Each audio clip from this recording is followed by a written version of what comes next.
ऐसी कौन सी परिस्थितियां हैं जिसमें गीता पैदा हो सकती है। नमस्कार, मैं हूं मीली त्रिवेदी और हम भगवत गीता को बहुत ही डिटेल में स्टडी कर रहे हैं। तो चलिए आज हम क्या देखेंगे। आज हम देखेंगे गीता का जन्म। तो चलिए, हमने लास्ट टाइम कुछ जितने भी विषाद योग के ऊपर वीडियोस बनाए थे, आप प्लीज उस वीडियो को जाके देखना। अगर आपको पसंद आए तो उन्हें शेयर जरूर कीजिएगा और मेरी इस जर्नी में थोड़ा सा मुझे साथ दे दीजिए। अब आज जो हम अर्जुन की व्यथा देख रहे हैं, ये व्यथा मुझे किसी प्रसूता की जो व्यथा होती है, एक ऐसी माँ जो बच्चे को पैदा करने के लिए तत्पर होती है, पूरे महीने चल रहे होते हैं और पूरी तरह से बॉडी में जो हॉर्मोन्स हैं वो अपनी चरम सीमा पे होते हैं और उस वक्त पे जो पीड़ा एक प्रसूता सहन करती है, बिल्कुल वही अंतर मन की पीड़ा यहाँ पर अर्जुन को होती है। और इसी अंतर मन की पीड़ा की वजह से श्री कृष्ण जो है वो मंद मंद मुस्काना शुरू कर देते हैं। अब समझिए एक चीज, अर्जुन और कृष्ण का जो रिलेशनशिप है ना, वो एक कह सकते हैं एक ब्लड रिलेशनशिप तो था। जैसे कुंती है, वे श्री कृष्ण की बुआ लगती थी, तो एक आंटी लगती थी इनके रिलेशनशिप के हिसाब से। इसी वजह से कृष्ण और अर्जुन बार बार एक दूसरे के संपर्क में आते रहते थे। पर अर्जुन का जो कृष्ण के साथ जो रिलेशनशिप था, वो इस कजिन के रिलेशन से कहीं ज्यादा ऊपर था। अर्जुन ने हर बार युधिष्ठिर के न्याय से भी या युधिष्ठिर की बात से भी ऊपर कृष्ण की बात रखी थी। अर्जुन के जीवन में हर वो चीज, हर एक घटना जो घटी है, इसमें कृष्ण का कोई न कोई योगदान जरूर था। और अभी जो अर्जुन के जीवन में घटने वाला है, उसके लिए तो श्री कृष्ण का योगदान सबसे ज्यादा है। आप देखिए यहाँ पर जो आज के वीडियो में हम बताएंगे, उसमें अर्जुन की जो मनोदशा है और उस मनोदशा के प्रभाव में आकर अर्जुन कृष्ण पे भी क्या क्या तोहमत लगा रहे हैं, जरा उसे भी हम थोड़ा ध्यान से देखते हैं। श्लोक नंबर है 37 और 37वां श्लोक जो है वो ये कहता है, अर्जुन श्री कृष्ण से अभी भी याचना कर रहे हैं, अपनी मनोदशा बता रहे हैं और ये मनोदशा कुछ ऐसी है। अतएव हे माधव, अपने ही बांधव धृतराष्ट्र के पुत्रों को मारने के लिए हम योग्य नहीं हैं, क्योंकि अपने ही कुटुंब को मारकर हम कैसे सुखी होंगे। यहाँ पर एक बहुत क्रिटिकल एक शब्द है, जिसे अगर मैं यहाँ पे बताऊं तो वो है हम मतलब ये कृष्ण को भी ले रहे हैं। कृष्ण को ये कह रहे हैं, तुम भी इनको मारने में मेरे जितने ही सहभागी हो। ओरिजिनली ऐसा कुछ है नहीं। कृष्ण के पास अपना खुद का राज्य है और कृष्ण को हस्तिनापुर जीतने में एक तरह से देखा जाए तो कोई इतनी दिलचस्पी है नहीं। हाँ, उनका आंतरिक स्वार्थ ये हो सकता है कि हस्तिनापुर एक बहुत बड़ा राज्य है, उस वक्त का भारतवर्ष का बहुत बड़ा राज्य था, और अगर उसमें किसी चीज में बदलाव आता है तो पूरे भारतवर्ष पे उसकी इफेक्ट दिखती थी। इसी वजह से एक आंतरिक स्वार्थ अगर देखा जाए कि श्री कृष्ण प्रजा के लिए एक आंतरिक स्वार्थ समझते थे कि प्रजा सुखी रहनी चाहिए। हाँ, अगर यहाँ तक सोचे तो ठीक था। पर यहाँ तो अर्जुन ये कह रहा है कि हम धृतराष्ट्र को पुत्रों को मारने के लिए योग्य नहीं है। मतलब पहला जो हमने लास्ट टाइम लेक्चर देखा था, उस लेक्चर में अर्जुन ने ये कहा था कि ये पापी है, हम क्यों पापियों को मार के पाप के भोगी बने। और अब नए बहाने ढूंढे जा रहा है कि हमें कोई लाभ नहीं होने वाला और हम किस तरह से सुखी होंगे। इसका सीधा सीधा अर्थ ये निकलता है कि अर्जुन ये कह रहे हैं कि क्या कृष्ण कोई ऐसा रास्ता है जिससे सांप भी मर जाए और लाठी भी ना टूटे, या कोई ऐसा रास्ता है, कृष्ण तुम बता दो, तुम बड़े इंटेलिजेंट हो, तुम एक चीज बता दो कि क्या हम इन्हें मारे बिना कोई ऐसा बीच का कोई रास्ता निकल सकता है। और इस स्टेटमेंट के बाद से कृष्ण के मुंह पे हल्की हल्की मुस्कुराहट आना शुरू हो जाता है। अब देखिए, दो मित्र हैं और उसमें से एक तो बड़ा आर्द हो रहा है, दुखी हो रहा है, और दूसरा जो है वो उसके दुख की व्यथा में मुस्कुरा रहा है।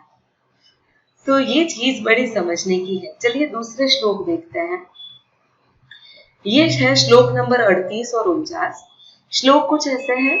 यद्यपि लोभ से भ्रष्टचित हुए ये लोग कुल के नाश से उत्पन्न दोष को और मित्रों से विरोध करने में पाप को नहीं देखते, तो भी हे जनार्दन, कुल के नाश से उत्पन्न दोष को जानने वाले हम लोगों को इस पाप से हटने के लिए क्यों नहीं विचार करना चाहिए। ये तो कैसी बात हो गई पता है, कि कोई है जो पापी पाप करे जा रहा है और हम ये बोले कि नहीं नहीं, हम थोड़ी ना पापी हो सकते हैं, हम क्यों उसके जैसे बने।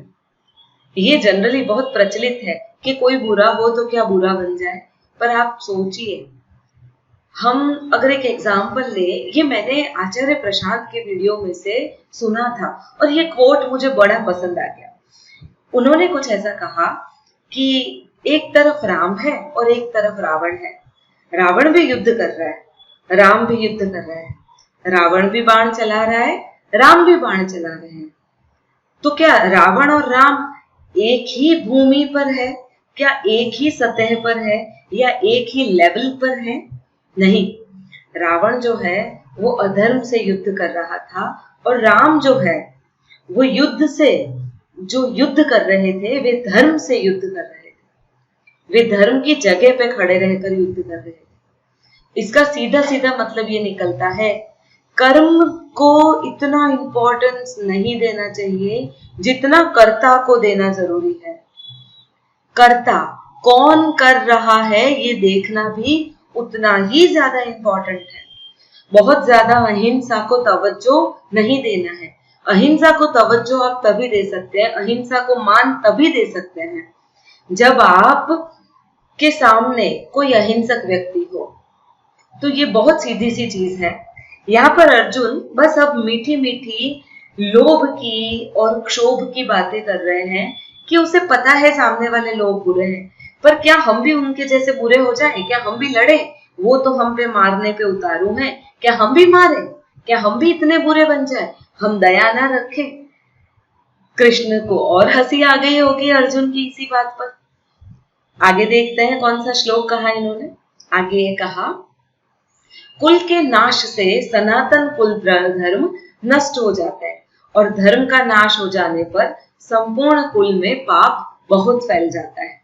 अब यहां से अर्जुन का पूरा साधुओं वाला ज्ञान शुरू होता है। अर्जुन कहते हैं, क्या हम भी पापी बन जाएं? हम भी इनको मारे? पूरा कुल अगर नाश हो जाएगा तो धर्म भी भ्रष्ट हो जाएगा। अरे पहले अर्जुन भैया ये तो बता दो, आप कौन से धर्म की बात कर रहे हैं और आप किनको धर्मोचित समझ रहे हैं? आप उन्हें बता रहे हैं जिनके नाम से खुद धर्म चलते हैं, श्री कृष्ण को। और श्री कृष्ण थोड़े और मुस्कुरा देते हैं।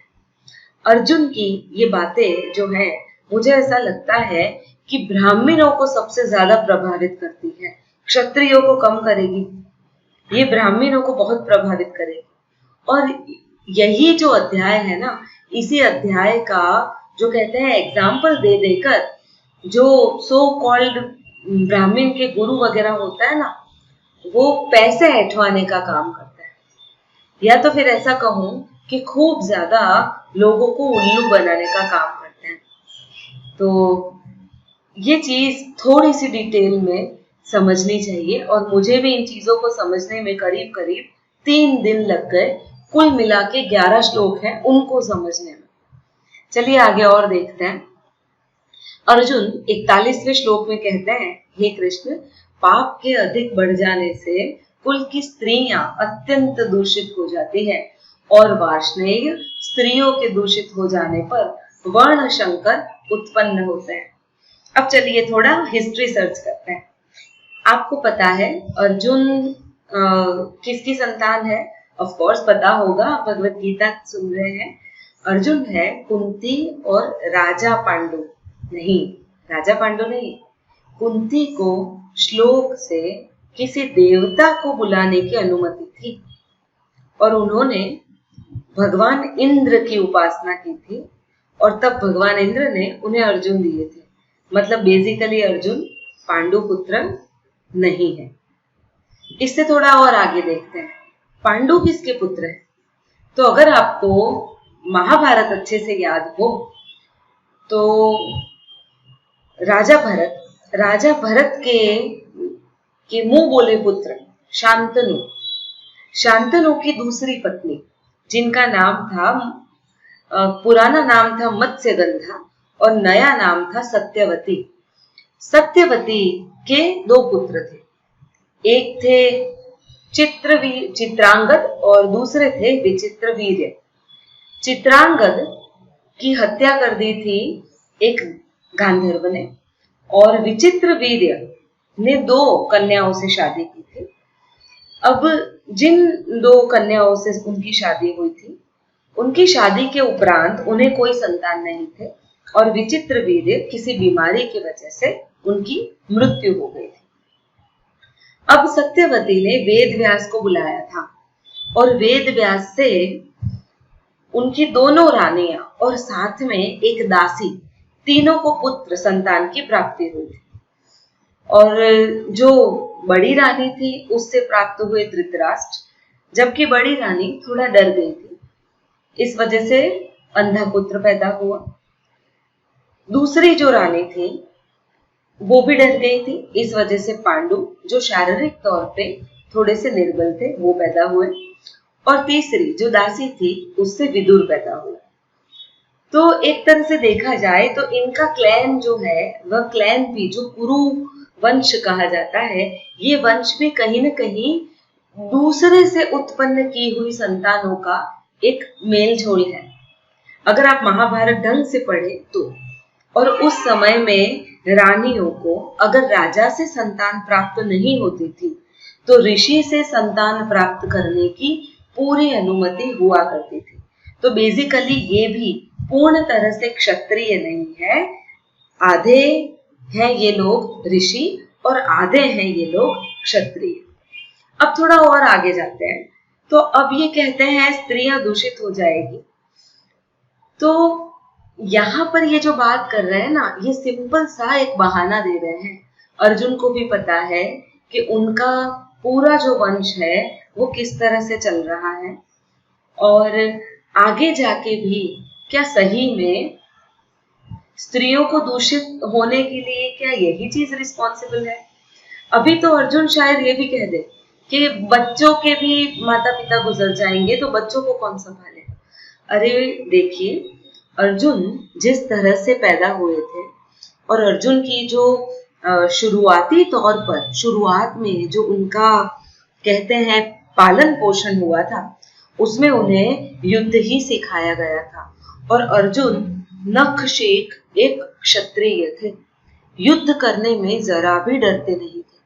पूरा जीवन उनका सिर्फ युद्धों में बीता है। पर यहाँ पर परेशानी आती है खुद के लोगों को मारना।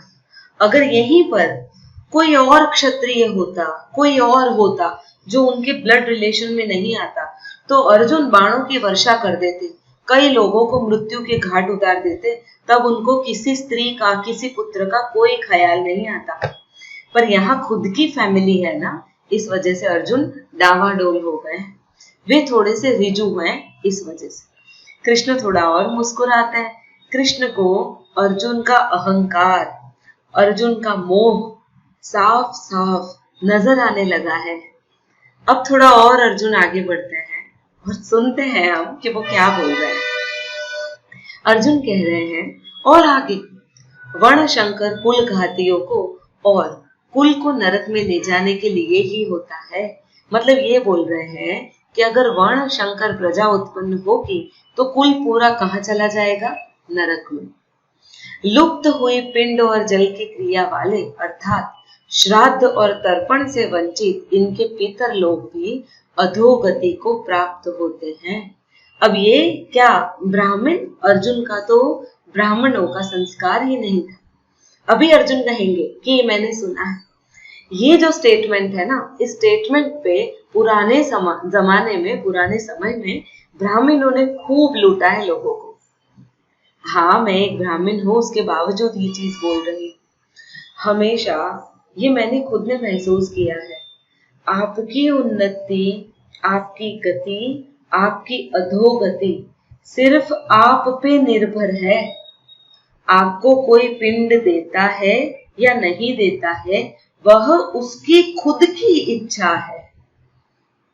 इसका सीधे सीधे एक अर्थ समझिए आप।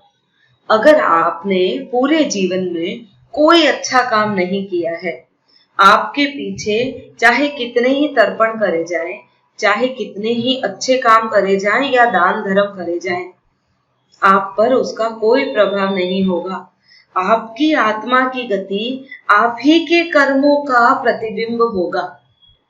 अगर आप बुरे कर्म करते हैं, कोई चाहकर भी आपको कहीं से भी मुक्त नहीं कर सकता।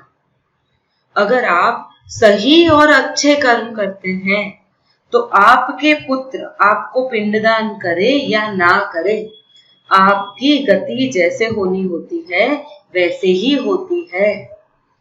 तो इस चीज को आप थोड़ा सा ध्यान दीजिएगा। कर्ता पे ध्यान जरूर देना है। कर्म इतना ज्यादा इंपॉर्टेंट नहीं है जितना करता है। आज अगर कोई माँ बच्चा गलत काम कर रहा है और एक थप्पड़ लगा देगी तो उसमें कोई गलत चीज नहीं है, पर यहीं पर कोई बच्चा है और माँ को जब मारता है, कर्म तो एक ही है, थप्पड़ मारना, पर वो कर्ता बदल जाता है यहाँ पर, और उसका फल भी उस हिसाब से बदल जाता है। फल तुरंत मिलता है, पर वो फल भी बदल जाता है। तो ये एक दूसरी जो अवस्था है उसको ध्यान में रखना बहुत जरूरी है। आगे और देखते हैं। इन वर्ण शंकर कारक दोषों से कुल घातियों के सनातन कुल धर्म और जाति धर्म नष्ट हो जाते हैं।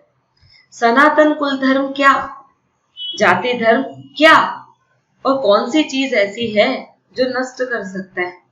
और इसी चीज पे कृष्ण को, मुझे ऐसा लगता है, बड़ी हंसी आई होगी। कृष्ण यही चीज तो समझा रहे हैं। आगे हम गीता में देखेंगे कि कृष्ण ने अर्जुन की कितनी भ्रांतियों को पैरों तले रौंद दिया था। आगे देखते हैं। हे जनार्दन, जिनका कुल धर्म नष्ट हो गया, ऐसे मनुष्यों का अनिश्चित काल तक नरक में वास होता है, ऐसा हम सुनते आए हैं। देखिए अर्जुन भी क्या बोल रहे हैं, हम सुनते आए हैं। अर्जुन ये नहीं बोल रहे हैं कि क्या केशव ऐसा है।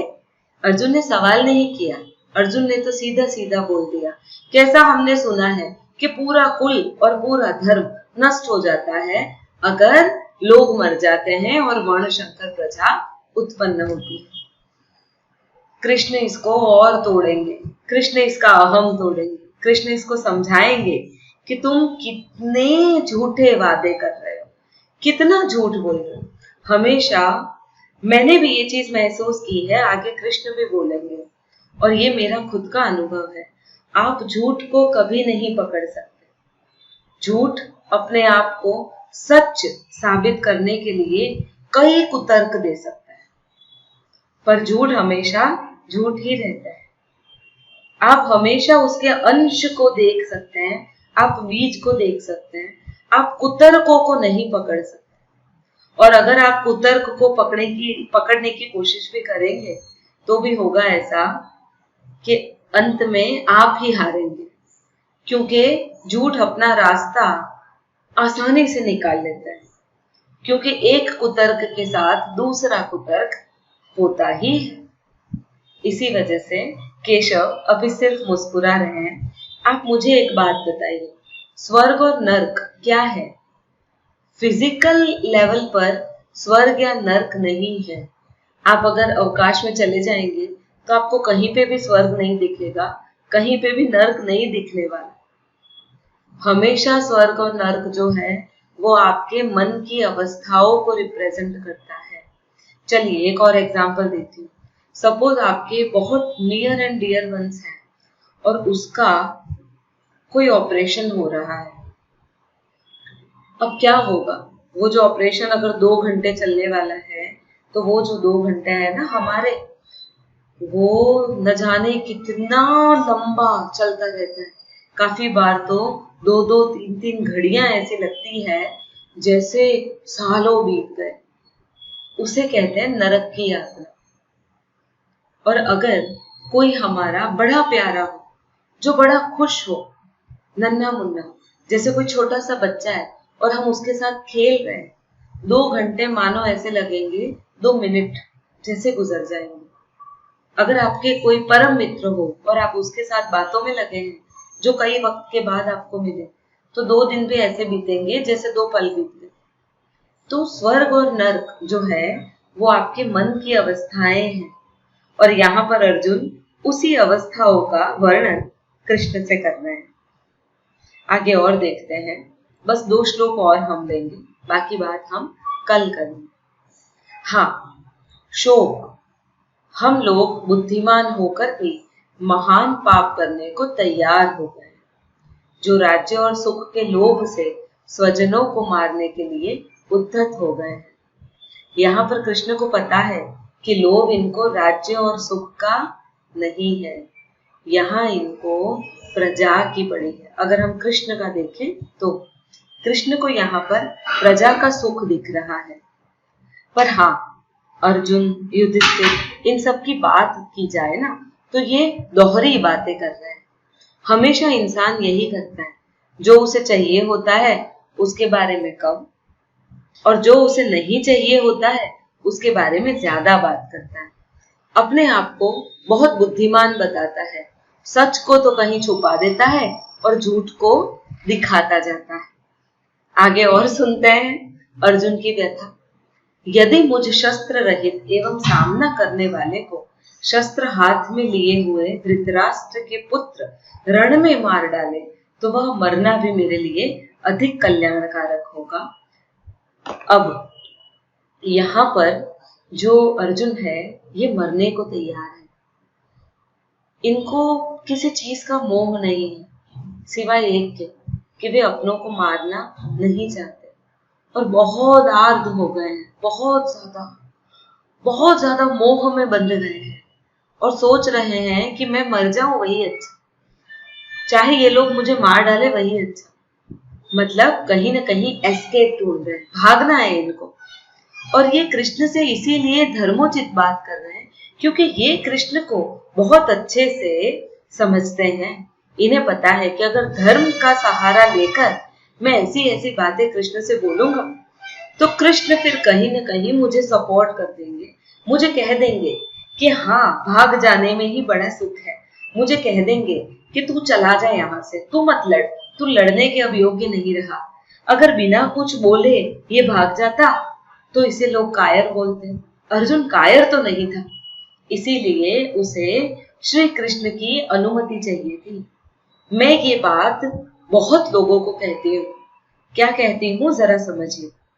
मैं ये कहती हूँ जिसको जो करना होता है वो बिना बोले कर देता है, और जिसको जो नहीं करना होता है ना वो उसको गाता रहता है। सिंपल सा एग्जांपल, जिसको जॉब छोड़नी होती है ना वो बिना बोले रेजिग्नेशन देके आ जाता है, छोड़ देता है, तुरंत तो छोड़ता है। पर जिसको नहीं छोड़नी होती ना वो 100 जनों में गाता है कि ऐसी जॉब करने से तो अच्छा छोड़ दे। जो ये कहता हो ना कि जीने से तो अच्छा मर जाए, समझ लो उसको जीने से बड़ा मोह है। वो जीना चाहता है इसलिए कहता है कि ऐसे जीवन से तो मृत्यु अच्छी। जिसको मरना होता है वो किसी से कहने नहीं रहता, मृत्यु तो ऐसे ही आ जाती है, न्यूज देके थोड़ी ना आती है कि आज मैं आ रही हूँ। सीधी सी बात है, जिसको जो काम करना होता है वो बिना बोले करता है, और हमेशा सच ऐसे ही उजागर होता है। यहाँ पर संजय कहते हैं, रणभूमि में शोक से उद्विग्न मन वाले अर्जुन इस प्रकार कहकर बाण सहित धनुष को त्याग कर रथ के पिछले भाग में बैठ गए। यहाँ पर अर्जुन अब पूरी तरह से हताश हो गए हैं, पूरी तरह से मोह के अंदर डूब चुके हैं। और यही तो समय है जब गीता पैदा होने वाली है, गीता का जन्म होने वाला है। श्री भगवान के मुख से गीता अब जन्म लेने वाली है। जो हकीकत है, जो डाउटफुल चीजें हैं, जो अंधकार है, उसको चीर कर गीता बाहर आने वाली है। बिल्कुल उसी तरह से जैसे किसी बालक का जन्म होता है, बिल्कुल उसी तरह से जैसे उपनिषद पैदा होता है, बिल्कुल उसी तरह से जैसे सत्य बाहर आता है, बिल्कुल इसी तरह से जैसे किसी पौधे पर कली खिलती है, अब गीता का होगा जन्म।